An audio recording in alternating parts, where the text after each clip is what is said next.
திருப்பூர் மாவட்டத்தின் பல இடங்களில் கனமழை வெளுத்து வாங்கியதால் குளிர்ச்சியான சூழல் நிலவுகிறது. இது குறித்து செய்தியாளர் ராமசாமி இணைகிறார். ராமசாமி, விவரங்கள். நிச்சயமாக காற்றின் சுழற்சியின் காரணமாக தமிழகத்தில் பல்வேறு மாவட்டங்களில் மழை மற்றும் கனமழை பெய்வதற்கான அறிகுறிகள் இருப்பதாக சென்னை வானிலை ஆய்வு மையமானது தெரிவித்துள்ளது. இந்த நிலையில் இன்று காலை முதலே திருப்பூர் மாநகர் மற்றும் மாவட்ட பகுதிகளில் வானம் மேகமூட்டமாக காட்சியளித்தது.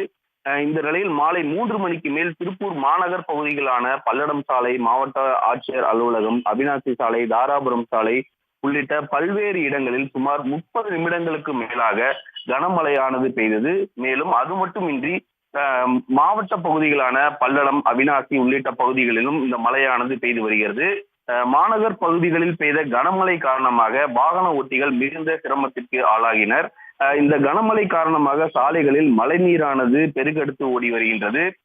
இதனிடையே கடந்த சில தினங்களாக திருப்பூர் மாவட்டத்தில் காலை மற்றும் மதிய வேளைகளில் வெயில் வாட்டி வதைத்து வந்தாலும் மாலை நேரங்களில் மழை மற்றும் கனமழையானது பெய்து ஒரு குளிர்ச்சியான சீதோஷண நிலையை உருவாக்கி வருகிறது. இதன் காரணமாக திருப்பூர் மக்கள் பெரிதும் மகிழ்ச்சியில் இருக்கிறார்கள் என்றே சொல்ல வேண்டும். நன்றி ராமசாமி. உடனுக்குடன் செய்திகளை தெரிந்து கொள்ள சன் நியூஸ் பெல் ஐகானை கிளிக் பண்ணுங்க.